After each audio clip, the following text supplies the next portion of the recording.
9. 자동차 소리가 들렸다. 맥심의 누나인 비어트리스 부부가 온 것이다. 나는 공포에 질려 벌떡 일어났다. 시계를 보니 12시가 막 지난 시각이었다. 생각보다 훨씬 일찍 도착한 셈이다. 맥심은 아직 돌아오지 않았다. 어디 숨을 곳이 없을까? 나는 사방을 둘러보았다. 창문으로 나가 정원으로 가버리자. 그럼 프리스가 손님들을 거실로 데려왔다가 마님이 나가신 모양입니다 라고 말할 테고 모두들 그 상황을 자연스럽게 받아들이지 않을까? 내가 창문으로 달려가자 개들이 무슨 일인가 하며 고개를 들었다. 제스퍼는 꼬리를 흔들며 나를 따라왔다. 창문 밖은 테라스였고 그 바로 앞이 조각상에 있는 작은 빈터였다.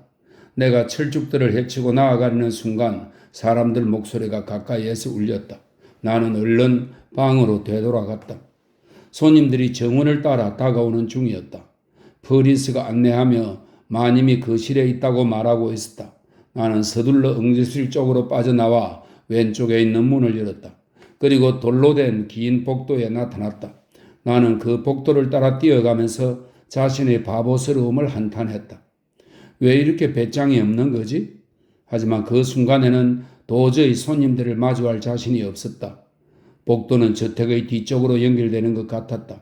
모퉁이를 돌자 또 다른 계단이 나타났고 처음 보는 하녀가 서 있었다. 솔과 들통을 든 품이 부엌 하녀의 모양이었다. 하녀는 귀신이라도 본 듯 경악한 표정으로 나를 보았다. 안녕하세요. 나는 당황하면서 인사를 건네고 계단을 올라갔다. 안녕하세요 마님. 하녀는 이렇게 대답하며 입을 쩍 벌리고 눈을 크게 뜬 채 내 뒷모습을 바라보았다. 이 계단은 아마 침실로 연결되겠지? 나는 생각했다. 그럼 동쪽의 내 침실로도 갈 수 있을 거야. 거기서 잠시 앉아있다가 마음의 준비가 되면 점심때쯤에 내려가면 돼. 하지만 내 방향 감각은 정확하지 못했다. 계단 꼭대기의 문을 통과하니 또 다른 긴 복도가 나온 것이다. 내 침실로 가는 복도와 비슷하긴 해도 더 넓고 더 어두운 처음 보는 길이었다. 더 어두운 것은 짙은 벽 색깔 때문이었다. 나는 잠시 망설이다가 왼쪽으로 돌았다. 더 넓은 청계 참과 함께 또 다른 계단이 나타났다. 아주 조용하고 어두웠다. 아무도 없었다. 이쪽에도 하녀가 있다면 오전 동안 일을 마치고 내려갔을 것이다. 하지만 청소한 흔적은 없었다. 막 청소를 끝낸 카펫에서 나는 먼지 냄새도 없었다. 나는 그 자리에 서서 어느 쪽으로 가야 할지 고민했다. 주인이 떠나버린 빈집인 양 사방에 무거운 침묵이 가라앉아 있었다. 손에 잡히는 대로 문을 열어보니 완전히 깜깜한 방이 나왔다. 덧문을 꽁꽁 닫은 창에서는 빛 한 줄기 새어들지 않았다. 먼지막이 흰 천으로 덮어놓은 가구들 윤곽이 희미하게 보였다. 귀쾌한 냄새가 났다. 오랫동안 사용하지 않은 방, 장식품들은 모두 침대 위에 모아놓고 천으로 덮어둔 방의 냄새였다. 한동안 커튼도 열어젖힌 일이 없었으리라. 지금 누군가 창으로 다가가 커튼을 젖히고 덧문까지 연다면 여러 달 동안 갇혀있던 죽은 나방이 카페 위로 떨어지겠지. 창문이 굳게 닫히기 전에 날아든 나무잎도 갈색으로 바싹 마른 채 떨어져 있을지 모른다. 나는 가볍게 문을 닫고 양쪽으로 굳게 닫힌 문들이 늘어선 복도를 걸었다. 얼마만큼 걸었을까? 바깥쪽으로 툭 튀어나간 발코니가 나타났다. 커다란 창문을 통해 햇살이 가득 들어왔다. 바깥을 내다보니 부드러운 잔디밭과 바다가 보였다. 밝은 녹색의 흰 물살이 수놓인 바다는 서풍을 받아 일렁이고 있었다. 바다는 내가 생각했던 것보다 훨씬 더 가까웠다. 잔디밭 아래 모여선 나무들 바로 아래까지 파도가 밀려드는 게 분명했다. 5분도 안 걸릴 거리였다. 창에 귀를 대보면 여기서는 보이지도 않는 작은 만에서 파도가 철썩거리는 소리가 들릴 것이다. 나는 저택을 한 바퀴 돌아 지금은 서쪽 복도에 와 있는 셈이었다. 그래, 여기서는 바다 소리가 들린다던 댄버스 부인의 말이 맞았다. 겨울이면 바다가 잔디밭을 따라 올라와 저택을 집어 삼킬 것 같아 무서워진다는 말도 지금도 높은 바람 때문에 창유리가 안개로 뿌연 상태였다. 마치 누군가 유리에 대고 숨을 내뿜은 것처럼 말이다. 바다에서 올라온 소금기 많은 안개, 구름이 해를 가리자 바다는 즉각 검은색으로 변했다. 그 위의 흰 물살도 무자비한 모습으로 바뀌었다. 좀 전에 보았던 바다, 즐거운 듯 반짝거리는 바다는 간데 없었다. 불현듯 내 방이 동쪽에 있어 다행이라는 생각이 들었다. 나는 파도 소리보다는 장미 정원이 더 좋았다. 다시 계단 참으로 되짚어봐 한 손으로 난간을 잡고 막 계단을 내려서리는 순간 뒤쪽 문이 열리더니 댄버스 부인이 나타났다. 한동안 우리는 말없이 서로를 바라보았다. 가면처럼 무표정한 얼굴 때문에 부인의 눈길에 담긴 것이 분노인지 아니면 호기심인지 판단할 수가 없었다. 나는 제 풀에 죄책감을 느끼고 기가 죽었다. 얼굴이 화끈 달아올랐다.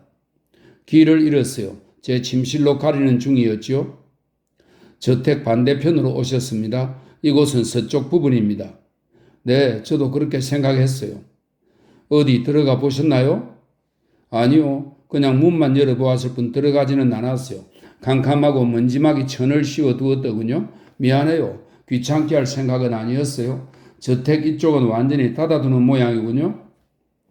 방을 사용하고 싶으시다면 바로 조치하겠습니다. 말씀만 하시죠. 가구가 다 들어가 있어서 바로 쓰실 수 있습니다. 아니에요. 그런 뜻이 아니에요. 서쪽 방을 보여드릴까요? 아니에요. 이제 내려가야겠어요. 나는 고개를 흔들어 보이고는 계단 아래로 내려갔다. 댄버스 부인도 내 옆에서 함께 걸었다. 나는 간수와 동행하는 죄인 같은 느낌이었다. 언제든 별일이 없으실 때 말씀만 하십시오. 서쪽 방들을 보여드리겠습니다. 부인은 재차 말했고 나는 왠지 마음이 불편했다. 어린 시절 아는 집을 방문했을 때 나보다 나이 많은 그 집 딸이 내 손을 잡고 귓속말로 엄마가 침실 장 안에 숨겨놓은 책이 있거든 가서 볼래? 라고 하던 일이 떠올랐다.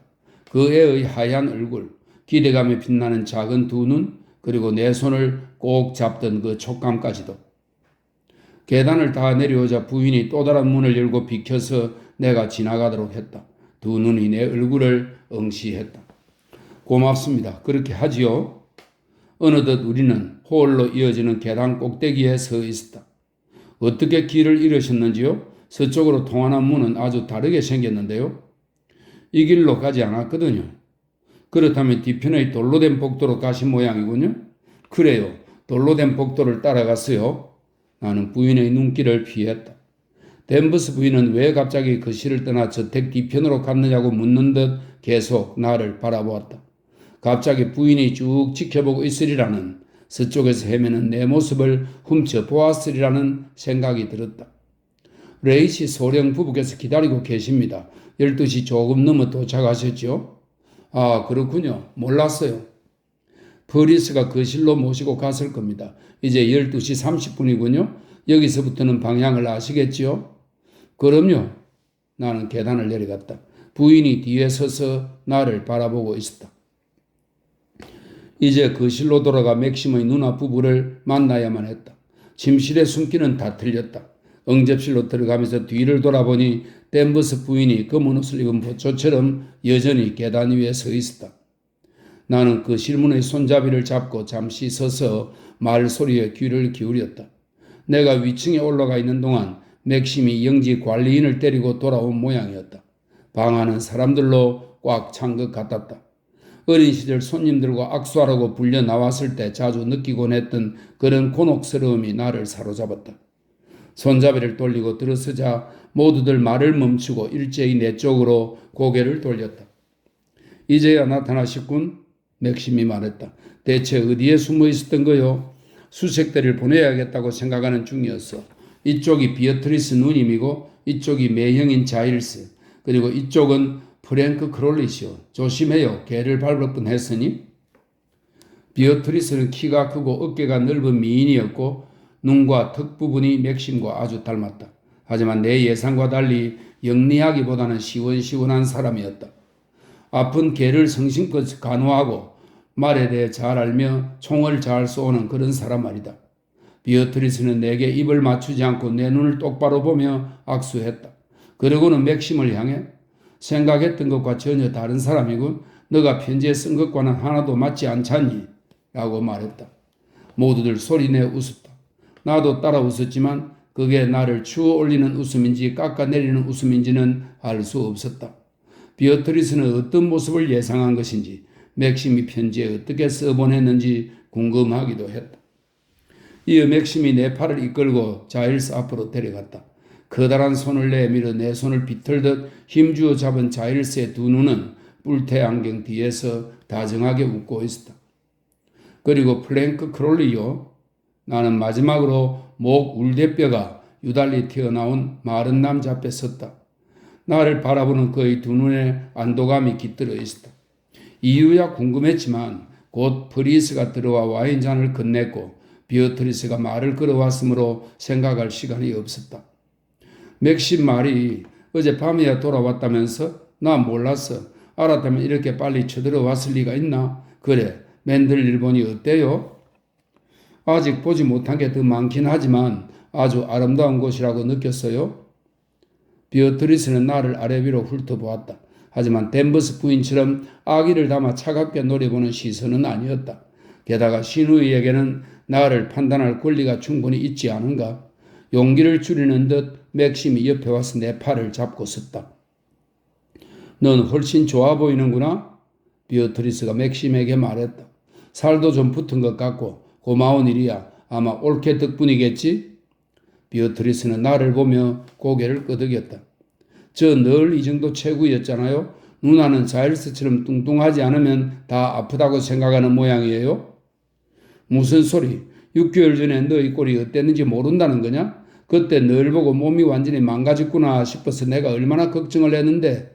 자일스, 당신도 좀 얘기해봐요. 마지막으로 만났을 때 맥심은 정말 유령 같은 모습이었잖아요. 내가 보기에도 자네는 완전히 다른 사람이 되었는걸. 어떻든 아주 좋은 일이야, 크롤리. 당신 눈에는 어떻소? 내 팔을 잡은 맥심의 손에 힘이 들어갔다. 화를 참는 모양이었다. 이유는 몰라도 자기 건강에 대한 이야기가 달갑지 않은 정도를 넘어 분노까지 나왔던 것이다. 이렇게까지 얘기를 확대시키다니 비어트리스는 참으로 눈치 없는 사람이었다. 맥심은 햇빛에 많이 탔거든요. 부끄러움을 무릅쓰고 내가 입을 열었다. 그래서 건강해 보이는 거지요. 베네치아에서는 일광욕을 한 다음에 일부러 발코니에서 아침을 먹었답니다. 그래야 보기 좋다나요? 모두들 웃었다. 크롤리 씨는 이맘때 베네치아는 날씨가 아주 좋겠죠. 더윈트 부인이라고 말을 받았고 나는 그럼요. 아주 좋았답니다. 딱 하루만 빼놓고요. 그렇죠 맥심? 이라고 대답했다. 크롤리 씨는 베네치아 운하에 이제 곤돌라는 없고 모터보트만 있다는 말이 맞는지 물었다. 모터보트가 아니라 전기선이 운하에 떠다니는데도 별 관심 없는 문제겠지만 화제를 돌리려는 나를 돕고 있었던 것이다. 나는 고마움과 유대감을 느꼈다. 이야기는 이탈리아와 날씨로 무사히 넘어갔다. 긴장감 없이 편안한 대화가 이어졌다. 맥심과 자일스 그리고 비어트리스는 맥심의 자동차 이야기를 했다. 제스프는 운동이 부족하구나. 비어트리스는 발로 개를 슬쩍 건드리면서 말했다. 너무 살이 쪄서 아직 2살도 안 되었는데 뭘 먹이는 거니 맥심? 누님네 개들과 똑같이 먹고 생활하고 있어요. 누님이 동물에 대해서 나보다 더 많이 안다고 그렇게 티낼 건 없잖아요. 이봐, 너가 없는 몇 달 동안 제스프가 뭘 먹고 지냈는지 다 안다는 거니? 브리스가 매일 2번씩 정문까지 제스프를 산책시켰다고 말하지는 못하겠지? 몇 주 동안 한 번도 뛰지 않은 것 같은데 덜 상태로 보니 그래. 굶어 죽기 일보 직전인 누님네 개들보다는 훨씬 좋아 보이는데요? 지난 2월에 경진대회에 나가 1등상을 2개나 받아온 개한테 그리 잘 맞는 표현은 아니로구나. 다시 한번 분위기가 긴장되었다. 맥심 입가에 가는 주름이 생겼다. 이 오누이는 본래 이렇게 늘 태격태격하면서 옆 사람들을 불편하게 만드는 걸까? 속으로 궁금해졌다. 어서 프리스가 들어와 식사 준비가 되었다고 알렸으면, 아니 종이 울리면 식당으로 가는 식일까? 나는 아직 맨들리의 방식을 모르고 있었다. 여기서 얼마나 멀리 떨어져서 사시는 건가요? 나는 비어트리스 옆으로 가서 앉았다. 아침 일찍 출발하셨나요? 한 70km쯤 떨어져 있지. 사냥하기 아주 좋은 곳이에요. 한가할 때 꼭 다니러 와요. 자일스가 말을 준비해 놓을 테니. 저는 사냥을 해본 적이 없어요. 나는 솔직하게 털어놓았다. 어릴 때 승마를 배우긴 했지만 그것도 다 잊어버렸고요. 그럼 다시 연습해야겠군. 이 시골에서는 승마 외에는 할 게 없답니다. 혼자서 뭘 하겠어요? 맥심 말로는 그림이 취미라고요. 그림도 좋긴 하지만 운동이 안 되잖아요. 뭐 비 오는 날이라면 모르지만 누님, 우리 누님처럼 야외에서 운동을 즐기는 사람이 못 돼요. 맥심이 그들었다. 너 나한테 얘기하는 게 아니다, 맥심. 그리고 너가 맨들리 정원을 산책하기를 얼마나 좋아하는지 모두가 다 안단다. 저도 산책을 아주 좋아해요. 내가 말을 받았다. 맨들리 같은 곳은 아무리 돌아다녀도 지루할 일이 없겠어요. 날씨가 따뜻해지면 수영해도 좋고요. 올케는 아주 낙관적인 사람이군. 하지만 이곳에서 수영은 거의 하지 못했어요. 물이 너무 차고 해변에는 조약돌이 많거든. 괜찮아요. 전 수영을 좋아해요. 파도가 너무 강하지만 않으면 되죠. 저 아래 해변에서 수영하는 건 안전한가요? 아무도 대답하지 않았다. 내가 무슨 소리를 했는지 퍼뜩 깨닫고 심장이 쿵 내려앉았다.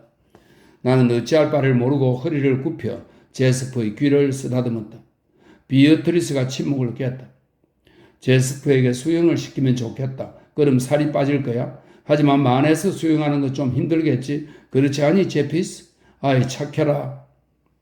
우리는 서로의 시선을 외면하면서 함께 개를 쓰다듬었다.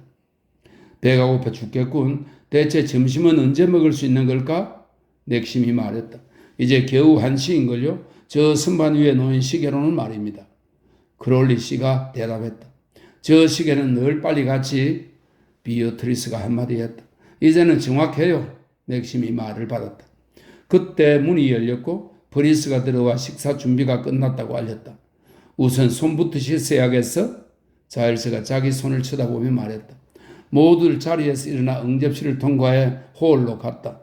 비어트리스와 내가 앞장을 섰다. 비어트리스가 내 팔을 잡았다. 버리스는 언제나 똑같은 모습이에요. 그래서 버리스를 보면 다시 어린 소녀가 된 기분이죠. 올케는 내가 생각했던 것보다 훨씬 더 어리군요. 맥심한테 나이를 듣기는 했지만 아직도 아이 같아요. 자, 말해봐요. 우리 맥심을 많이 사랑하나요?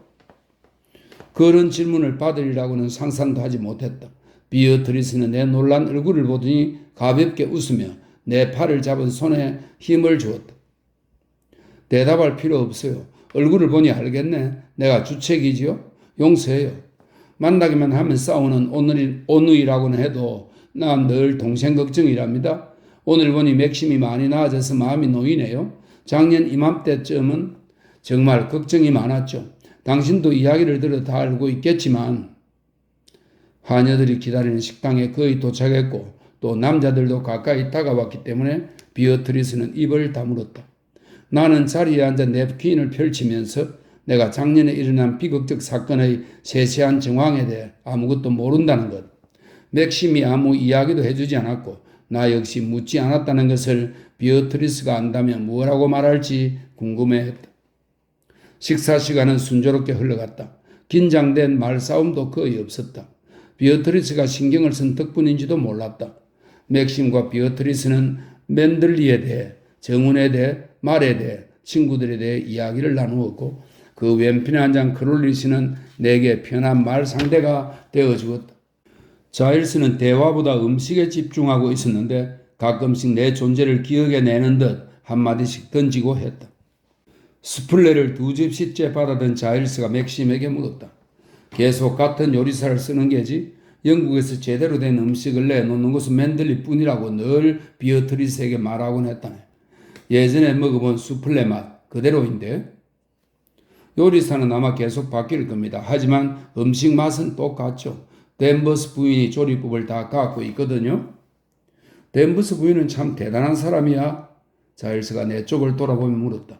그렇게 생각하지 않으시나요? 물론 저도 그렇게 생각한답니다. 다만 기름칠이 안 돼서 뻣뻣하다는 게 문제지. 자일스는 이 말과 함께 웃음을 터뜨렸다. 크롤리 씨는 아무 말이 없었다. 고개를 들자 비어트리스가 나를 빤히 쳐다보고 있었다. 비어트리스는 곧 고개를 돌리고 맥심과 이야기하기 시작했다. 더윈트 부인, 골프는 전혀 안 치시나요? 크롤리 씨가 물었다. 네, 안 칩니다. 화제가 바뀐 것이 반가워 나는 얼른 대답했다.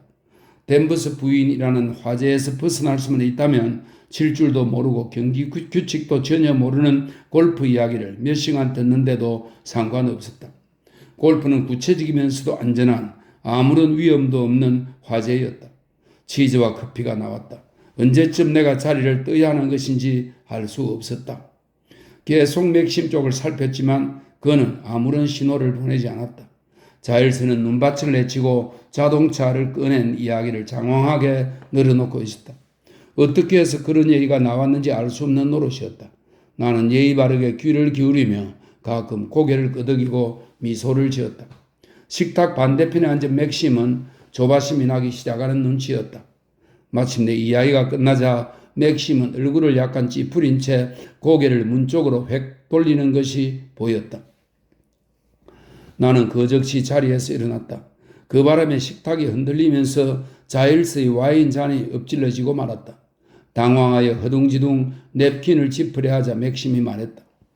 괜찮아요. 브리스가 처리할 거예요. 당신은 가만히 있으면 돼. 누님, 이 사람에게 정원을 좀 보여주세요. 아직 정원에 나가보지 못했거든요. 그는 몹시 피곤한 얼굴이었다. 손님이 아무도 오지 않았으면 좋았을 걸 하는 생각이 들었다. 오늘 하루를 망친 것이다. 돌아오던 때 그랬듯 오늘 점심도 힘이 들었다. 나 역시 피곤하고 우울했다. 정원으로 나가보라고 말할 때 맥심은 화난 듯한 얼굴이었다. 와인잔을 엎다니 나는 정말이지 얼마나 바보 같은가. 우리는 테라스로 나가 부드러운 잔디밭으로 내려섰다. 너무 빨리 맨들리로 돌아온 게 아닌가 싶군요. 비어트리스가 말했다. 이탈리아에서 서너 달 정도 시간을 보내다가 한여름에 돌아오는 편이 더 좋았을 텐데 올케한테는 물론이고 맥심을 위해서도 말이죠. 아무래도 이곳 생활은 긴장감을 줄 거란 생각이 드는군. 뭐 그렇지는 않아요. 전 맨들리를 아주 좋아하게 될 것 같은데요. 비어트리스는 대답하지 않았다. 우리는 잔디밭을 이리저리 오갔다. 올케 이야기를 좀 해봐요.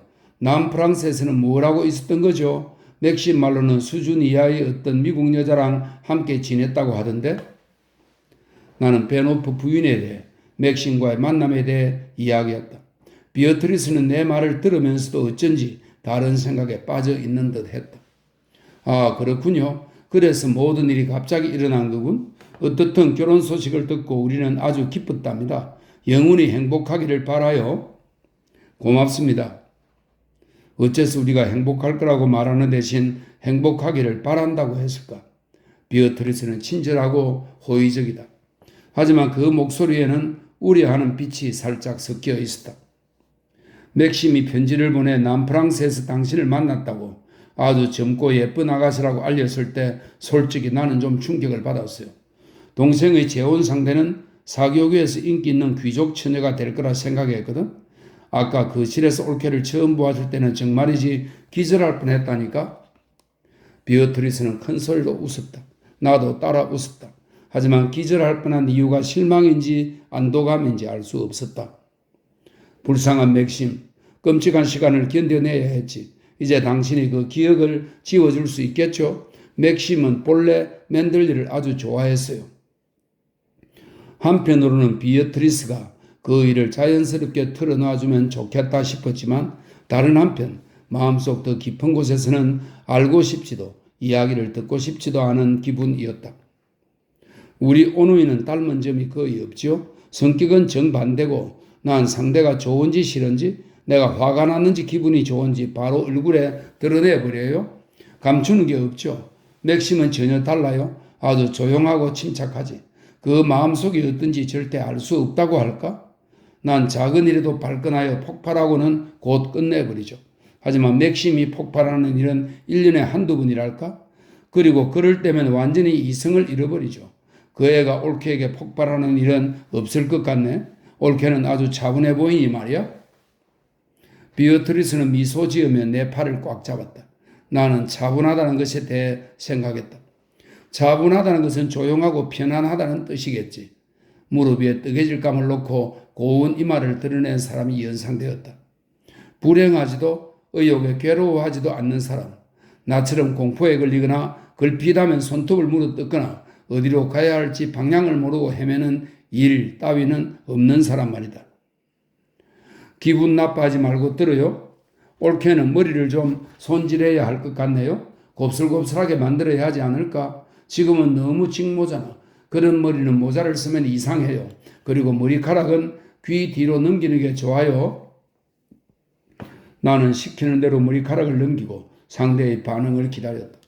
비어트리스는 고개를 갸웃거리며 나를 살피더니 아니 내 생각이 틀렸어요. 너무 딱딱해 보여서 어울리지 않아. 곱슬곱슬하게만 하면 되겠어. 맥심은 뭐라고 하나요? 지금 머리가 올케한테 어울린다고 생각하는 건가? 모르겠네요. 그런 말은 해보지 않았어요. 아, 그럼 아마 좋아하는 모양이군. 그럼 내 의견을 따르지 마요. 참, 런던이나 파리에서는 옷을 좀 샀나요? 아니요, 시간이 없었어요. 맥심이 어서 맨들리로 돌아오고 싶어 했거든요. 또 언제든 우편으로 주문할 수 있고요. 지금 차림으로 보면 올케는 옷에 아무 관심이 없는 것 같아요. 나는 미안하다는 듯한 표정을 지으며 내 플라넷 치마를 흘낏 보았다. 저도 관심은 많아요. 좋은 옷을 입고 싶어요. 다만 지금까지는 옷 살 돈이 충분치 못했어요. 맥심이 한두 정도 런던에 머무르면서 입을 만한 것들을 마련해 주지 않은 게 이상하네. 너무 자기 생각만 했던 모양이로군요. 하여튼 게으랍지 않아요. 본래 취향이 아주 까다로운데. 그래요? 저는 한 번도 그렇게 생각해 본 적이 없군요. 제가 뭘 입었는지도 잘 모르는 것 같더라고요. 그래서 옷차림에는 무심하다고 여겼죠. 아, 그렇다면 동생이 좀 변한 모양이라군요. 비어트리스는 휘파람을 불어 제스퍼를 부르면서 저택을 쳐다봤다. 그러니까 서쪽 방들은 사용하지 않는군요. 네, 동쪽 침실을 새로 보수했어요. 그래요? 몰랐네. 왜 그랬을까? 맥심 생각이었어요. 동쪽을 더 좋아하시는 것 같던데요. 비어트리스는 아무 말 없이 저택의 창문들을 바라보다가 갑자기 물었다. 댄버스 부인과는 어때요? 나는 허리를 구부려 제스퍼 머리를 쓰다듬고 귀를 톡톡 두드려 주었다. 아직 잘 아는 사이는 아니죠. 약간 무서운 사람이에요. 그런 사람은 지금까지 한 번도 만나본 적이 없어요. 아마 그럴 테지. 제스퍼는 온순한 눈으로 나를 올려다 보았다. 나는 그 부드러운 이마에 입을 맞추고 검은 코에 내 손을 얹었다. 무서워할 필요는 없어요. 올케가 뭘 하든 부인에게 알려주지도 말고 난 댄버스 부인과 함께 뭘 해본 적이 없어요. 그러고 싶지도 않았고 부인은 언제나 내게 깍듯하게 예의를 차리지만 나는 제스퍼의 머리를 계속 쓰다듬었다. 부인이 친절하던가요? 비어트리스가 물었다. 아니, 그랬던 것 같지는 않아요. 비어트리스는 다시 휘파람을 불었고 발로 제스퍼의 머리를 어루만졌다. 어떻게든 올케한테는 도움이 되는 사람이죠. 부인은 집안을 아주 잘 관리하고 있어요. 제가 간섭할 필요가 전혀 없지요. 올케가 간섭한다고 마음 상하지는 않을 거예요. 이건 어제 저녁에 맥심도 한 말이었다. 이 오누이는 똑같이 이렇게 의견을 가지고 있을까? 내 판단으로는 댄버스 부인이 가장 싫어하는 것이 자기 일에 대한 간섭일 것 같은데 말이다. 시간이 가면서 관계도 좋아질 거예요. 처음에는 댄버스 부인이 당신 존재를 달갑지 않게 여기겠죠. 질투가 많은 사람이거든. 어째서요? 왜 저를 질투한다는 거죠? 맥심이 댄버스 부인을 특별히 좋아하는 것 같지도 않던데요. 댄버스 부인이 생각하는 사람은 맥심이 아니에요. 물론 존경해야 하겠지만 그 이상은 아니죠. 그러니까 내 말은 당신이 그 자리를 차지하고 있는데 대해 부인이 화를 낸다는 거예요. 그게 문제죠. 어째서요? 어째서 화를 내는 거죠? 올케가 안다고 생각했는데 맥심이 이야기하지 않았군. 댄버스 부인은 레베카를 숭배했거든요. 아, 그렇군요. 우리는 둘 다 제스퍼를 쓰다듬고 있었다. 관심을 한 몸에 받게 된 제스퍼는 황홀하다는 듯 벌러덩 덜어누웠다. 저기 남자들이 오는군. 비어트리스가 말했다. 의자를 좀 내놓고 밤나무 아래 앉읍시다. 맥심과 나란히 서 있으니 자일스가 얼마나 뚱뚱한지 알겠군. 크롤리 씨는 곧 사무실로 돌아가야 할 거예요. 재밌는 얘기거리라고는 전혀 없는 참으로 지루한 사람이죠. 자, 어서들 오세요. 무슨 이야기를 했나요? 아마 온 세상일을 다 비판했겠죠? 모두들 정원에 모였다. 자일스는 장가지를 멀리 던져 제스퍼가 물고 오도록 했다. 우리는 제스퍼를 지켜보았다. 크롤리 씨는 시계를 보더니 이제 가야겠습니다. 식사를 대접해 주셔서 감사합니다. 드윈터 부인이라고 인사했다. 나는 자주 오라고 답하면서 악수를 했다. 비어트리스 부부는 어떻게 되는 걸까? 그저 점심을 먹으러 온 것인지 아니면 하룻밤 묵고 갈 작정인지 알 수 없었다. 이제 그만 가주었으면 싶었다. 맥심과 단둘이 있고 싶었다. 이탈리아에서처럼 말이다.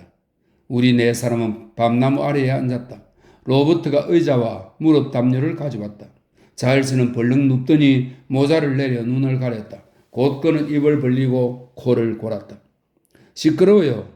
비어트리스가 말하자 자일스는 모자를 슬쩍 올리면서 난 자는 게 아니야 라고 중얼거린 후 다시 눈을 감았다. 난 자일스가 참으로 매력 없는 사람이라고 생각했고 왜 비어트리스가 그와 결혼했을지 궁금했다. 사랑에 빠졌을 리는 없다. 어쩌면 나를 보면서 비어트리스도 똑같은 생각을 할지 모른다. 안 그래도 대체 맥심은 올케의 어떤 점에 끌렸던 것일까? 라고 곰곰이 생각하는 듯한 표정으로 비어트리스가 나를 바라보고 있었다. 하지만 그 시선은 적대적이지 않고 다정했다. 오누이는 할머니 이야기를 나누는 중이었다. 한번 가서 배워야지 라고 맥심이 말하자 비어트리스는 점점 노망이 심해지셔 이제 온 얼굴에 음식을 묻히면서 식사를 하시더라니까 라고 대답했다. 나는 맥심 팔에 몸을 기대고 그 소매에 얼굴을 묻은 채 이야기를 들었다. 그는 내 손을 톡톡 치면서 비어트리스와 이야기를 했다. 이건 내가 제스프를 대할 때와 똑같잖아? 나는 생각했다.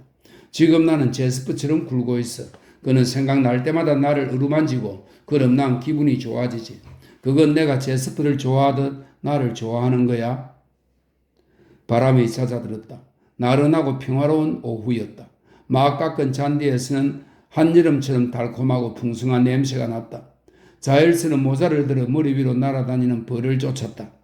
제스프는 더운지 혀를 빼물고 우리 쪽으로 와서는 내 옆에 털썩 앉아 자기 옆구리를 핥았다.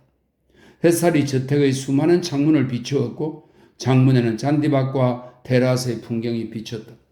근처 굴뚝에서 가는 연기가 피어올랐다. 오후가 되어 서재에 불을 넣는 모양이었다. 집박이 한 마리가 식당 창가의 한박꽃나무로 날아갔다. 잔디밭에서도 부드러운 한박꽃 향이 아련히 느껴졌다. 사방이 고요했다. 아래쪽 해변의 바다는 멀리서 철썩거렸다. 썰물 때가 분명했다. 우리 위쪽의 밤나무 꽃을 맛보리는 것인지 다시 벌이 윙윙거렸다. 이건 내가 늘 상상하던 모습이야. 맨들리의 삶이 바로 이런 것이기를 바랐지. 나는 생각했다. 나는 말하지도 듣지도 않은 채 계속 그렇게 앉아 있고 싶었다.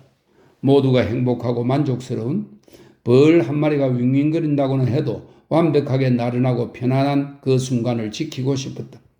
조금만 지나면 상황이 달라질 것이다. 내일이 오고 모레가 오고 또 해가 바뀌겠지. 우리도 변할 것이고 이렇게 고요한 시간은 다시 오지 못할지도 몰라. 멀리 떠나거나 병들거나 죽을지도 모르지. 알 수 없는 미래가 우리 앞에 펼쳐져 있다. 우리의 바람이나 계획과는 전혀 다를 수도 있는 미래가. 하지만 이 순간만큼은 안전하다. 맥심과 함께 손을 잡고 함께 앉은 이 순간만큼은 과거도 미래도 중요하지 않다. 그는 이 짧은 시간을 기억하지 못할지 모른다. 소중하다고 생각지 않을 수도 있다. 그는 저태까지 이어지는 길의 관목을 베어내야 한다고 말했고 비어트리스는 고개를 끄덕이면서 나름의 제안을 내놓은 뒤 자일스에게 풀줄기를 집어던졌다. 그들에게 이 시간은 여느 때, 여느 날과 다름없는 오후 3시 15분일 뿐이다. 나처럼 절실하게 이 시간을 붙잡고 싶어 하지 않는다. 그들에게는 두려움이 없기 때문이다. 자, 이제 슬슬 가봐야겠군. 비어트리스가 치마에 묻은 풀을 털어냈다. 늦으면 곤란해. 카트라이치 댁에서 저녁을 먹기로 했거든. 베라 아주머니는 어떻게 지내세요? 맥심이 물었다. 늘 똑같지. 어디가 어떻게 아프다는 얘기뿐이야. 아저씨도 나이가 많이 들었고 아마 너희 부부 얘기를 몹시 궁금해할 거야. 인사 전해주세요. 우리는 자리에서 일어났다. 자일스는 모자에 묻은 흙을 틀었다. 맥심이 하품을 하며 기지개를 켰다. 해가 넘어가고 있었다. 나는 하늘을 올려다 보았다. 흰 구름이 한가득이었다. 바람이 다시 강해지겠군? 맥심이 말했다. 가는 길에 비가 오지 말아야 할 텐데. 자일스가 거들었다. 오늘은 좋은 날씨가 이것으로 끝인 모양이군. 비어트리스가 혀를 찼다. 우리는 천천히 저택 앞에서 기다리고 있는 차 쪽으로 갔다. 동쪽 방을 어떻게 보수했는지 보여드리지 못했네요. 맥심이 생각난 듯 말했고 나도 잠깐 올라갔다가 가세요. 잠깐이면 돼요. 라고 군했다. 우리는 홀로 들어가서 계단을 걸어 올라갔다. 나와 비어트리스가 앞섰고 남자들이 뒤따랐다. 비어트리스가 여기서 나고 자랐다는 것이 신기했다. 어린 소녀였을 때 비어트리스는 유모와 함께 바로 이 계단을 오려내렸을 테지. 집안을 속속들이 알 게 분명해. 나는 아무리 세월이 흘러도 그만큼은 알지 못하겠지. 마음속에 숨겨둔 추억도 많을 거야. 비어트리스는 지나간 그 시절을 때때로 생각할까? 한때는 자신이 양갈래로 머리를 묶은 소녀였다는 것을, 활력이 넘치는 46살 부인인 지금의 모습과는 전혀 달랐다는 것을 기억이나 하고 있을까? 동쪽 방 입구에 도착하자 자일스는 대단한 걸 정말 멋지게 변하지 않았어 여보? 라고 탄성을 질렀고 비어트리스는 커튼도 침대도 장식품도 다 바뀌었군. 여기는 당신이 다리를 다쳤을 때 누워있던 방이에요. 기억나요? 그때는 퍽 지저분했죠. 어머니는 방 꾸미는데 워낙 관심이 없으셨으니 맥심 너도 손님을 이쪽에는 잘 안 재우지 않았니? 어쩔 수 없는 경우에 주로 총각들이 여기서 지냈지.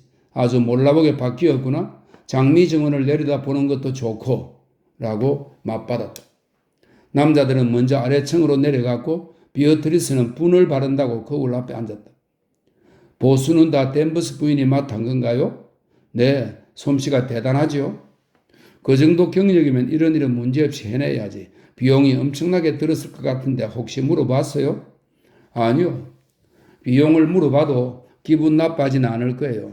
빚 좀 써도 될까? 아주 좋은 빚이네. 결혼 선물이었나요? 네, 맥심이 준 거예요. 그렇군요. 우리도 결혼 선물을 주어야 할 텐데 뭘 받고 싶어요?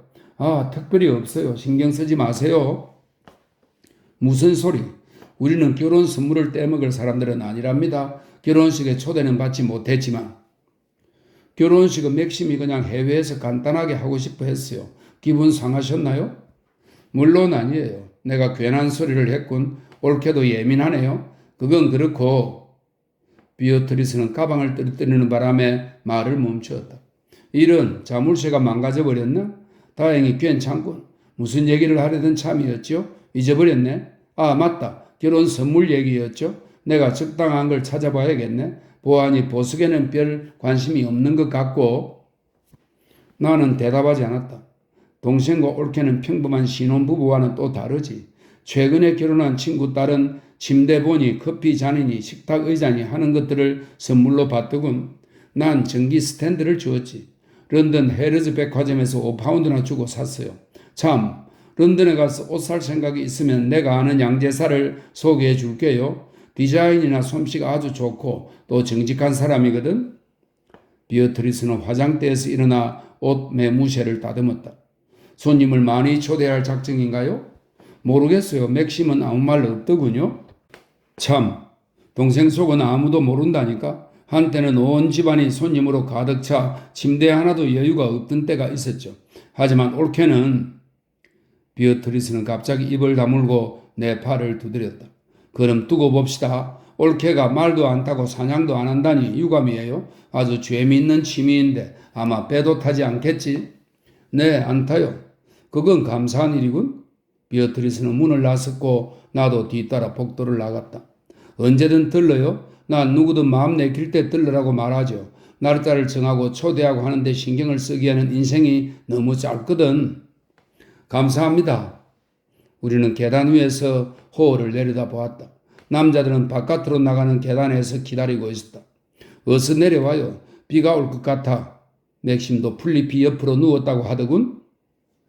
비어트리스는 내 손을 잡고 얼굴에 살짝 입을 맞추었다.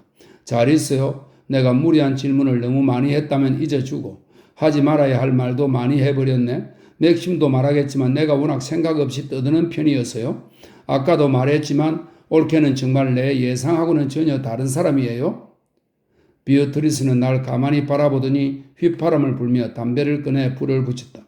그러니까 레베카와는 전혀 다르다는 말이에요. 바깥으로 나와보니 태양은 이미 구름 뒤로 숨어버렸고 안개비가 내리는 중이었다. 로버트는 밤나무 아래 의자를 치우러 서둘러 달려가고 있었다. 10. 비어트리스 부부의 차가 모퉁이를 돌아 사라지는 모습을 보고 있는데 맥심이 내 팔을 잡았다. 무사히 잘 끝났으니 다행이요. 어서 외투를 입고 나와요. 비가 좀 오긴 해도 산책하고 싶은 날이야. 너무 오래 앉아 있었어. 얼굴이 희고 파리했다. 나는 누나 부부와 어울리는 일이 그에게 왜 그렇게 피곤하고 힘든지 의아했다. 금방 위층에서 외투를 가져올게요. 정원 겹방에 우비가 잔뜩 있으니 하나 골라서 입으면 될 거요. 여자들은 침실에만 올라가면 30분씩 시간을 끌거든. 로버트, 더윈트 부인이 입을 수 있게 비옷을 하나 가져다 주겠나? 사람들이 입고 놔둔 게 대여섯 벌은 늦건이 있을 거야. 그는 벌써 바깥으로 나가 제스퍼를 불렀다. 자, 어서 나가자. 이 게으름뱅이야. 살을 좀 빼야지. 제스퍼는 산책하는 것에 들뜬 나머지 마구 짖으면서 달려와 뱅글뱅글 맴을 돌았다. 멍청한 녀석, 조용히 해. 한데 로버트는 대체 뭘 하고 있는 거지? 로버트가 비옷을 들고 달려왔다. 나는 서둘러 팔을 꿰었다. 나한테는 너무 크고 길었지만 바꿔 입을 시간이 없었다. 우리는 잔디밭을 가로질러 숲으로 향했다. 제스퍼가 앞서서 달려갔다. 식구들하고는 어째 껄끄럽단 말이야? 비어트리스는 세상에서 제일 좋은 사람이지만 늘 내 신경을 건드려요. 나는 비어트리스의 어떤 부분이 문제인지 알 수 없었지만 묻지 않기로 했다. 어쩌면 맥심은 자기 건강 이야기가 나왔던 것이 아직도 골이 나 있는지 몰랐다. 당신 보기엔 누님이 어떻소? 아주 좋은 분이에요. 저한테 친절하시고요. 점심 먹고 나서 정원으로 나와 산책하면서 무슨 이야기를 하던가요? 제가 주로 이야기했던 것 같은데요. 베노프 부인에 대해 당신과 만났던 일에 대해 이야기해 드렸죠. 누님은 저를 아주 다른 사람으로 예상하셨던 것 같아요. 대체 어떤 사람으로 예상했다는 거죠? 더 똑똑하고 교양 있는 사람이겠죠? 당신이 사교계에서 인기 있는 귀족 처녀와 결혼할 걸로 생각했다고 하시더군요. 맥심은 대답 대신 허리를 굽혀 제스퍼가 물어올 막대기를 던졌다. 누님은 종종 그렇게 어이없는 소리를 한다니까? 우리는 잔디밭 끄트머리의 둔덕을 올라 숲으로 들어갔다. 나무들이 서로 가까이 자라나 어두웠다. 작년에 떨어진 나무 잎과 부러진 떨어진 나무 가지들이 발에 밟혔다. 군데군데 고사리 새순이 파릇하게 돋았고 초롱꽃이 피기 직전이었다. 이제 제스퍼는 침착한 모습으로 여기저기 냄새를 맡고 있었다. 나는 맥심의 팔을 잡았다. 당신은 내 머리 모양이 마음에 들어요? 그는 어리둥절하여 나를 바라보았다. 당신 머리? 대체 왜 그런 걸 묻는 거요? 물론 마음에 들어. 그게 무슨 문제지? 아무것도 아니에요. 그냥 궁금했어요. 당신도 참 엉뚱하기는. 우리는 숲속 빈터에 도착했다. 길이 둘로 갈렸다. 제스퍼는 망설임 없이 오른쪽 길을 택했다. 그쪽이 아니야. 자, 이리로 와. 맥심이 외쳤다. 제스퍼는 그 자리에 서서 꼬리만 흔들 뿐 돌아오려 하지 않았다. 왜 저쪽으로 가고 싶어 하는 거죠? 내가 물었다. 습관 때문이겠지? 저쪽으로 가면 보트를 두는 작은 만이 있어. 자, 제스퍼, 어서 와. 우리는 왼쪽 길로 접어들었다. 말없이 걸으면서 나는 제스퍼가 따라오는지 뒤를 살폈다. 이 길로 가면 당신한테 말했던 계곡이 나오고 진달래 향기가 날 거요. 비가 내리면 오히려 향기가 더 짙어지니 잘 되었소. 이제 그는 다시 즐겁고 행복해 보였다. 내가 알고 사랑하는 맥심의 모습으로 돌아온 것이다. 그는 프랭크 크롤리 씨가 얼마나 충실하고 믿을 만한 사람인지 설명하기 시작했다. 이제 좋아졌어. 이탈리아에 있었을 때랑 똑같아. 나는 그의 얼굴에 나타났던 긴장된 표정이 사라진 것에 안심하여 미소를 지었고 그의 팔을 잡은 채 그렇군요. 정말요? 정말 멋져요. 따위의 말대꾸를 해주었다. 하지만 머릿속으로는 비어트리스 생각을 하고 있었다. 맥심은 왜 그렇게 누님을 불편해할까? 맥심이 한 해 한두 번은 폭발한다고 말해주었던 것도 떠올랐다. 비어트리스는 그의 누님이니 물론 그를 잘 알고 있으리라. 하지만 그 설명은 내가 아는 맥심과 달랐다. 맥심은 까다롭고 변덕스러운 기질은 있지만 격하게 흥분하거나 화내는 사람은 아니었다. 비어트리스 생각은 과장되어 있는지도 모른다. 가족이 오히려 서로를 잘 모를 수도 있으니까. 자, 저쪽을 좀 봐요. 갑자기 맥심이 말을 건넸다. 우리는 나무가 빽빽한 언덕 등성이에 서 있었다. 앞쪽의 길은 구불구불 계곡으로 이어지고 옆으로 개울이 흘렀다. 좁다란 길 양쪽으로는 커다란 나무나 뒤엉킨 덤불 대신 진달래와 철쭉이 가득했다. 피처럼 붉은색은 아니었다. 부드러운 여름비에 고개를 숙인 꽃들은 하양, 진분홍, 황금빛이 어우러져 더없이 우아하고 아름다웠다. 대기는 달콤한 꽃향기로 가득했다. 꽃향기가 흐르는 개울물과 섞이고 여기에 빗방울과 발밑의 축축한 이끼까지 더해지니 정신이 아득할 지경이었다. 들리는 것은 개울물 흐르는 소리, 그리고 조용한 빗소리뿐이었다. 맥심의 말소리는 그 고요함을 깨뜨리고 싶지 않다는 듯 낮고 고요했다. 여긴 행복의 계곡이라고 부르어. 우리는 꽃들의 희고 깨끗한 얼굴을 내려다보며 잠시 말없이 서 있었다. 맥심이 몸을 굽혀 떨어진 꽃잎을 하나 주어 내게 내밀었다. 둥글게 말린 가장자리가 이미 갈색으로 변해 뭉개진 꽃잎이었지만 손에 문지르자 달콤한 향기가 올라왔다. 생생한 꽃 못지않게 강한 향기였다. 새들이 울기 시작했다.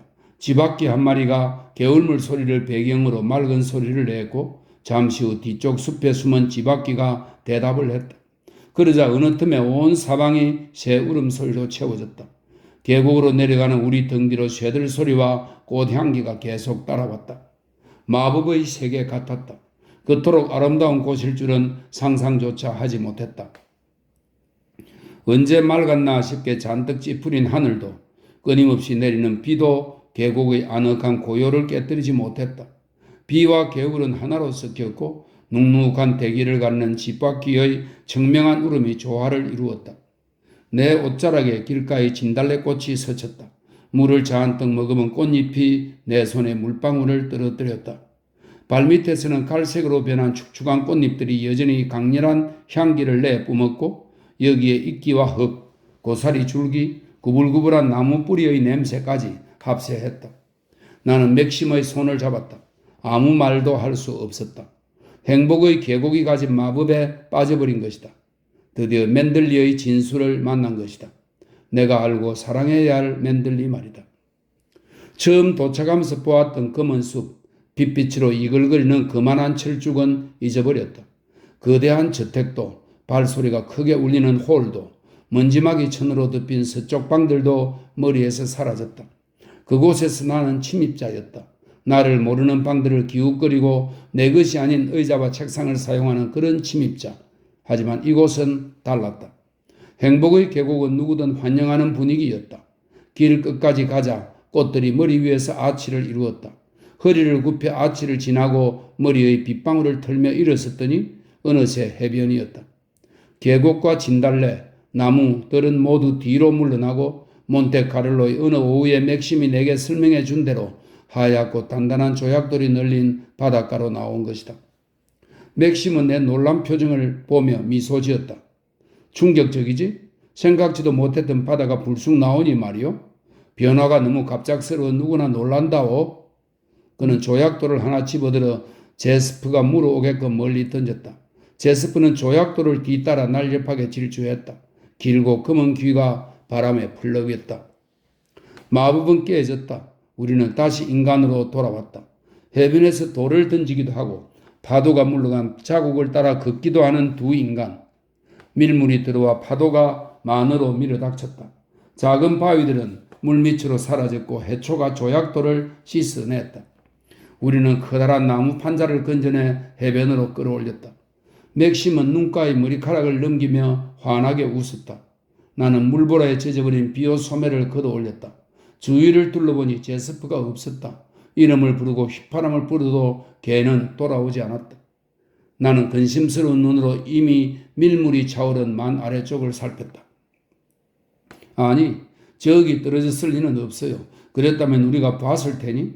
제스퍼, 이 말썽꾸러기 녀석 어디 있니? 제스퍼. 행복의 계곡으로 되돌아간 건 아닐까요? 1분 전까지만 해도 저 바위 옆에서 죽은 갈매기 냄새를 맡고 있었는걸? 우리는 계곡 쪽으로 올라가면서 계속 제스프를 불렀다. 멀리서 해변 오른쪽 바위들 너머로 개 짖는 소리가 들렸다.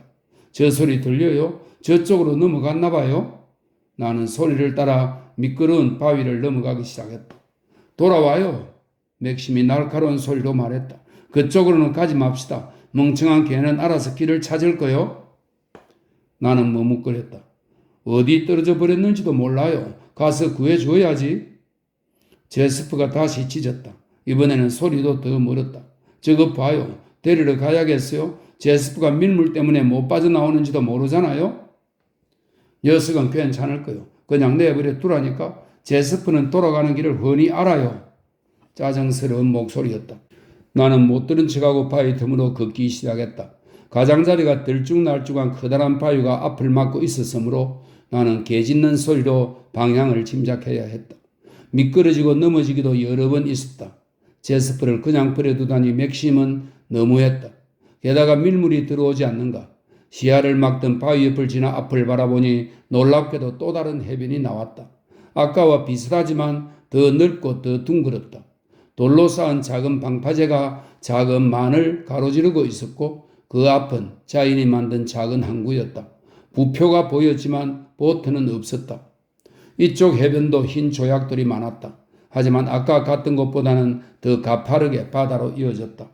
숲은 파도가 밀려드는 경계에 거의 닿을 정도로 내려와 있었다. 숲 한편에 사람 사는 집인지 보트 보관 창고인지 알 수 없는 낮고 긴 건물이 보였다. 방파제와 똑같은 돌로 지은 건물이었다. 해변에 긴 부츠를 신고 방수모를 쓴 남자가 한 명 있었다. 어부 같았다. 제스프는 그 남자의 주변을 뛰어다니며 짖었다. 남자는 걔한테 아무 신경도 쓰지 않는 듯 허리를 구부리고 조약돌을 모으는 중이었다. 나는 제스프 이리 와 하고 소리쳤다. 제스프는 내 쪽을 보고 꼬리를 흔들었지만 말을 듣지는 않았다. 계속해서 남자 주위만 맴돌 뿐이었다. 나는 뒤를 돌아보았다. 맥심이 따라오는 기척은 없었다. 나는 아래쪽 해변으로 내려갔다. 조약돌을 밟는 시끄러운 발소리에 남자가 고개를 들었다. 그제야 나는 남자가 실성한 사람이라는 것을 알았다. 그는 가는 눈을 뜨고 입을 벌리며 웃었다. 이가 하나도 없는 붉은 잇몸이 드러났다.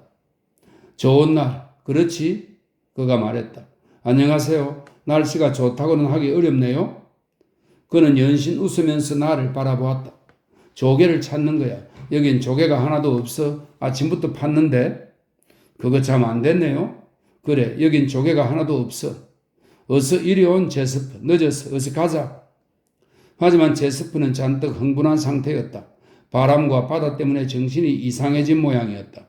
획 뒤로 돌더니 마구 짖으며 아무것도 없는 해변을 이리저리 뛰어다니기 시작했으니 말이다. 녀석이 순순히 내 뒤를 따라오지 않을 것은 분명했다. 나는 다시 주저앉아 땅을 파고 있는 남자에게 물었다. 끈 가진 것 있나요? 혹시 끈 없냐고요? 여긴 조개가 하나도 없어. 아침부터 팠는데. 그는 고개를 끄덕여 보이고 푸른 눈을 끔뻑거렸다. 개를 묶을 끈이 필요해요. 따라오지 않으니 끌고 가야 하거든요. 나는 단념했다. 남자는 의아한 눈길로 나를 보더니 몸을 구부리고 내게 손가락질을 했다. 저 개를 알아. 큰 집에서 온 개야.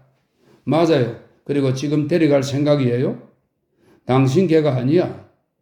더윈트시 개예요. 이제 집으로 데려가려고 해요? 나는 부드럽게 말했다.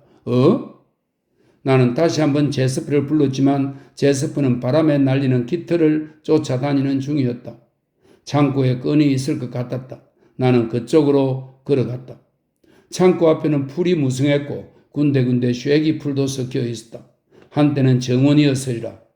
창문은 널빤지로 막아놓았다. 보나마나 출입문에도 좌물쇠가 걸려 있겠지. 나는 기대하지 않고 빗장을 올려보았다. 그런데 놀랍게도 빗장이 움직였다. 입구가 작아 고개를 숙이고 안으로 들어갔다. 밧줄, 노, 나무 토막, 각종 쓰레기가 널린 지저분한 창고일 것이라 생각했지만 웬걸 그곳은 가구가 갖추어진 방이었다. 먼지가 뽀얗긴 해도 밧줄이나 노 따위는 없었다.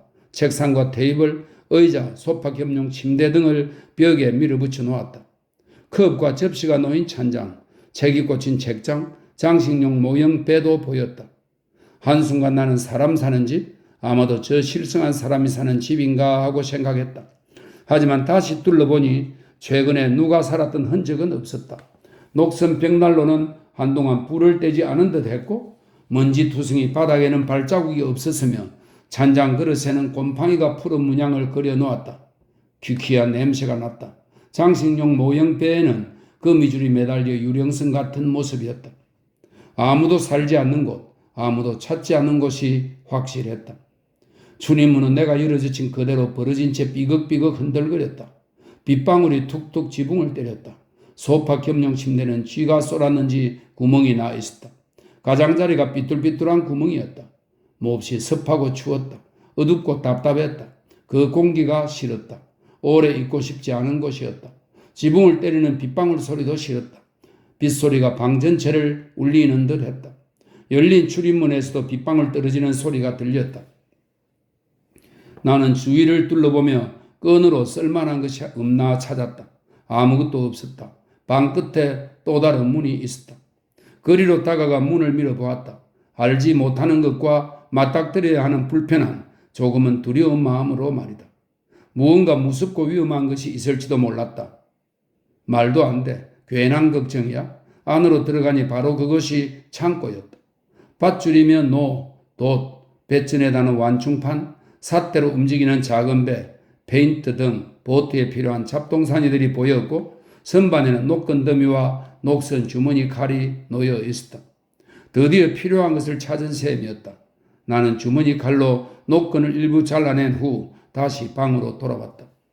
빗방울이 여전히 지붕과 출입문을 두드렸다. 나는 구멍난 소파와 곰팡이 핀 그릇, 거미줄 앉은 장식품을 보지 않으려 애쓰며 서둘러 건물을 빠져나와 다시 해변으로 갔다. 남자는 더 이상 땅을 파지 않고 멍하니 나를 바라보았다. 제스프는 그 옆에 있었다. 자, 이리 온 제스프. 이번에는 제스프를 붙잡을 수 있었다. 집안에서 노끈을 찾았어요. 내가 남자에게 말했다. 남자는 대답하지 않았다. 나는 개 목줄에 노끈을 묶었다. 남자에게 인사를 하고 제스프를 끌어당겼다. 남자는 고개를 끄덕이고는 가늘게 뜬 눈으로 나를 응시했다. 당신이 저쪽에 가는 걸 봤어. 그래요. 저기 다녀왔어요. 괜찮아요. 더윈터 씨도 괜찮다고 할 거예요. 여자는 이제 거기 가지 않아. 그래요. 이제는 아무도 없어요. 여자는 바다로 갔어. 그렇지? 이제 돌아오지 않지? 그래요. 돌아오지 않아요. 나는 아무 말 안 했어. 그렇지? 그래요. 아무 말 안 했으니 걱정 말아요. 그는 다시 몸을 구부리고는 무어라 중얼중얼 하면서 땅을 파기 시작했다.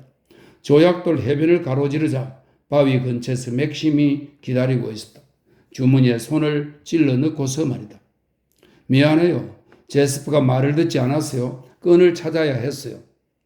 그는 말없이 돌아서 숲 쪽으로 걷기 시작했다.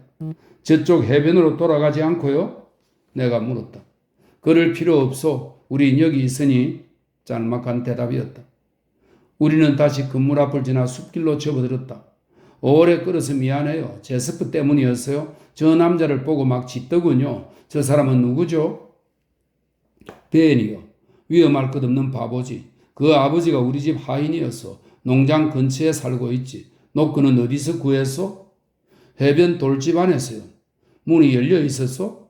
미니가 열리던데요. 돛이랑 작은 배가 있는 안쪽 방에서 노끈을 찾았어요. 아, 그렇군. 그는 잠시 후 이렇게 덧붙였다. 그 집은 잠겨 있을 것으로 생각했어. 쓸 일이 없는 곳이니까. 나는 잠자코 있었다.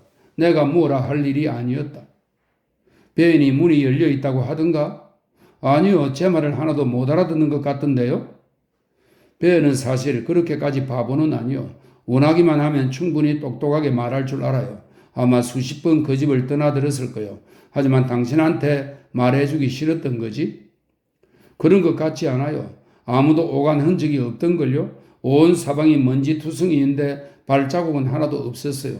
공기도 아주 습해요.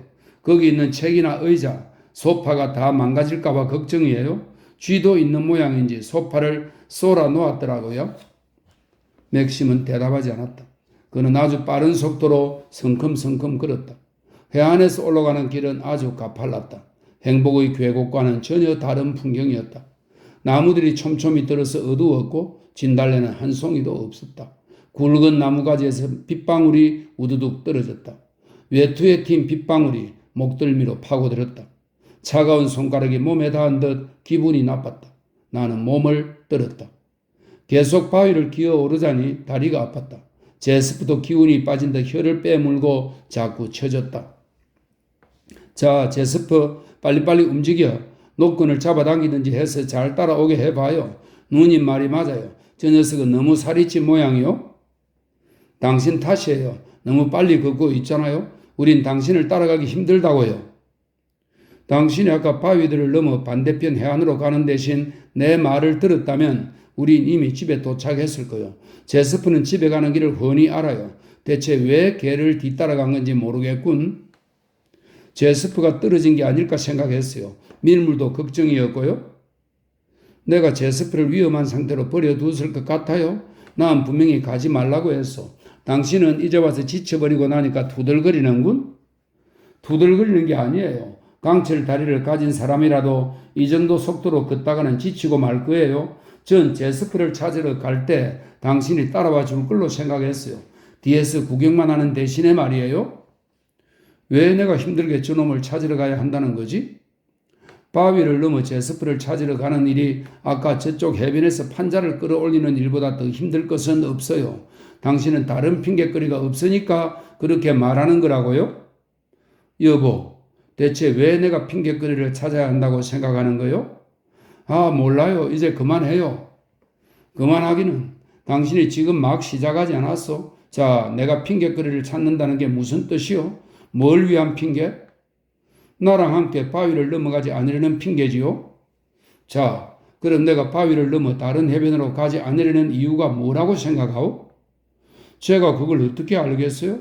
전 당신 마음을 읽을 줄 몰라요. 그저 제가 아는 건 당신이 가고 싶어 하지 않았다는 것. 그게 다예요.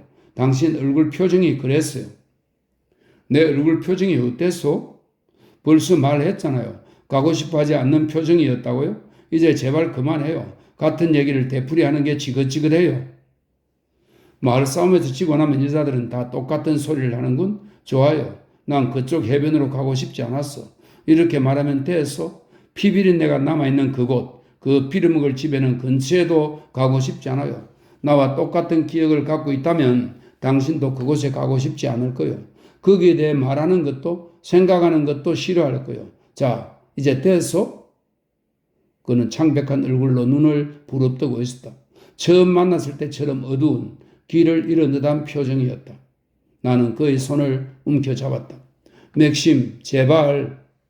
뭐가 또 문제요? 그의 말투가 거칠었다. 당신의 이런 얼굴은 싫어요. 너무 가슴이 아파요. 우리 여기서 한 말은 다 잊어버려요. 쓸데없는 사소한 말다툼이었잖아요. 미안해요, 여보. 제가 잘못했어요. 이제 다 괜찮다고 해줘요. 우린 이탈리아에 살았어야 했어. 맨들리로는 돌아오지 말아야 했다고. 당신을 이리로 데려오다니 내가 얼마나 멍청한 짓을 저지른 건지. 그는 나무들 사이를 마구 헤치며 한층 더 빨리 움직이기 시작했다. 나는 숨을 헐떡이며 거의 뛰다시피 했다. 가엾은 제스프를 마구 잡아당기며 가고 있자니 금방이라도 눈물이 터질 것 같았다. 마침내 길로 올라섰다. 행복의 계곡으로 이어지는 길이 보였다. 아까 제스프가 가고 싶어 했던 바로 그 길을 따라온 셈이었다. 그제야 왜 제스프가 오른쪽으로 가고 싶어 했는지 알 수 있었다. 오른쪽 길이 제스프가 좋아하는 해변, 그리고 돌집으로 연결되었던 것이다. 그 길로 가는 것이 오랜 습관이었던 것이다. 우리는 잔디밭을 가로질러 잠자코 집 쪽으로 걸었다. 맥심의 얼굴은 딱딱하게 굳어 있었다. 그는 나를 쳐다보지도 않고 호홀을 지나 서재로 들어갔다. 브리스가 호홀에 서 있었다. 곧 차를 가져오게. 맥심은 이렇게 말하고 서재 문을 닫았다. 나는 눈물이 흘러내리지 않도록 안간힘을 써야 했다. 브리스 앞에서 눈물을 보여서는 안 된다. 우리가 싸웠다고 생각해 하인들에게 떠들어댈 게 분명했다. 더윈트 부인이 울고 있더군. 무언가 잘못된 것이 분명해. 나는 고개를 돌려 브리스가 내 얼굴을 보지 못하도록 했다. 하지만 그는 내가 비옷 벗는 것을 도와주려고 다가왔다. 비옷은 정원 겹방에 갖다 두겠습니다. 고마워요, 프리스. 나는 여전히 고개를 돌린 채 대답했다. 산책하기에 좋은 날씨는 아니었겠습니다. 그래요, 썩 좋지는 않더군요. 손수건을 떨어뜨리셨네요. 프리스는 이렇게 말하며 바닥에서 무언가를 주워주었다. 나는 고맙다는 말과 함께 그것을 받아 주머니에 넣었다. 위층으로 올라가야 할지 맥심의 뒤를 따라 서재로 가야 할지 알 수 없었다. 나는 손톱을 물어뜯으면서 잠시 고민했다. 비옷을 갖다 두고 온 프리스가 여전히 홀에 서 있는 나를 보고 놀란 표정을 지었다.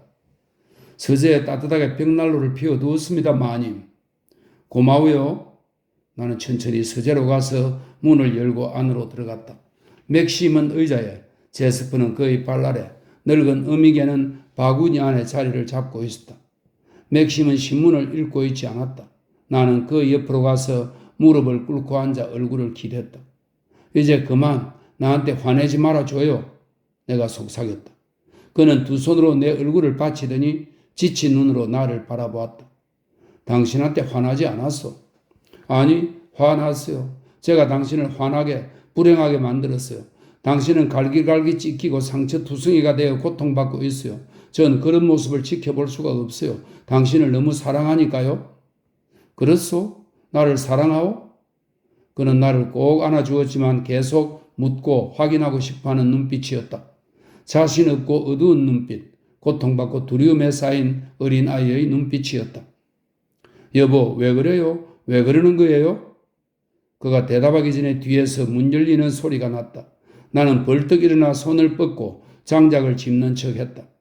프리스와 로버트가 들어왔다. 차 마시는 의식이 시작된 것이다. 절차는 전날과 똑같았다.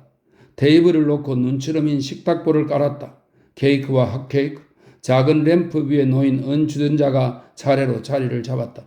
제스퍼는 꼬리를 흔들고 기대감에 귀를 바짝 당긴 채 내 얼굴을 보았다. 다시 우리 둘만 남기까지 5분은 너끈히 흐른 것 같았다. 맥심의 얼굴을 보니 다시 붉은 혈색이 돌았고 귀를 잃은 듯한 지친 표정은 사라지고 없었다. 그가 샌드위치를 집어들었다. 그렇게 많은 손님들과 점심을 하는 건 힘든 일이야. 비어트리스 누님은 언제나 내 신경을 건드린다 말이야. 우리 오누이는 늘 이렇게 서로를 못살게 군다오. 난 누님을 참 좋아하지만 어떻든 너무 가까이 살지 않는 게 다행이요. 그러고 보니 할머니도 한번 뵈러 가야겠어. 여보, 차 한잔 따라 주구려. 그리고 당신을 힘들게 했던 일을 용서해 줘요. 그걸로 끝이었다. 그 일은 그렇게 지나갔다. 두 번 다시 그 일을 입에 올리지 않을 것이다. 그는 차를 마시며 내 쪽을 보고 미소 지었고 손잡이에 걸쳐져 있는 신문을 집어들었다. 그 미소는 내가 얻어낸 보상이었다. 제스퍼에게 머리를 쓰다듬어 주는 것이 보상이듯이 말을 잘 듣는 개라면 만족하고 엎드려 더 이상 귀찮게 굴지 말아야 할 것이었다. 나는 또다시 제스퍼가 되었다. 전에 있던 자리로 돌아간 것이다. 나는 핫케이크를 한 장 집어 반으로 나눈 뒤 개들에게 주었다. 뭘 먹고 싶은 생각은 없었다. 나는 온몸의 기력을 소진한 듯 피곤했다. 맥심을 바라보았지만 그는 신문에만 열중한 채 다음 페이지를 넘기고 있었다. 핫케이크를 자르느라 손가락에 버터가 묻어 엉망이었다. 주머니에 손을 넣었더니 손수건이 나왔다. 나는 얼굴을 찌푸리고 골똘히 그 레이스 달린 작은 손수건을 바라보았다. 내 것이 아니었기 때문이다. 프리스가 홀의 돌바닥에서 그걸 집어주었던 일이 떠올랐다. 비옷 주머니에서 떨어진 것이 틀림없었다. 손수건을 뒤집어 보았다. 옷에서 보풀하기가 묻어 지저분했다. 오랫동안 그 비옷 주머니 안에 들어있었던 모양이었다. 한쪽 끝에 길고 비스듬한 R자와 W자와 함께 겹쳐서 수놓여 있었다. 다른 글자들 압도하는 바로 그 R이었다. R자의 꼬리는 수건 바깥까지 뻗쳐 나가려는 듯 길었다. 하찮은 손수건 한 장이었으므로 원래 주인은 대충 뭉쳐 주머니에 넣고 잊어버렸으리라. 그러니까 나는 그 손수건이 마지막으로 사용된 후 처음으로 그 비옷을 입은 사람이었다. 레베카는 길고 늘씬하고 어깨가 나보다 넓었다. 내게 그 옷은 너무 크고 길었으며 소매가 손까지 내려왔다. 단추 몇 개는 떨어지고 없었다. 레베카는 단추가 없어도 신경 쓰지 않았다. 망토처럼 어깨에 두르거나 앞자락을 연 채 헐렁하게 입고 주머니에 손을 찔러 넣으실지도 모른다. 손수건 위에 분홍색이 묻어 있었다. 립스틱 자국이었다. 이 손수건으로 립스틱을 문질러 지운 뒤 뭉쳐서 이 주머니에 넣었던 것이다. 나는 버터 묻은 손을 그 손수건에 닦았다. 그러자 희미한 향기가 올라왔다. 어디선가 맡아본 향기였다. 나는 눈을 감고 기억을 더듬었다. 알 듯 모를 듯 했다. 금방 들이마셨던 내 손에 묻은 향기 같았다.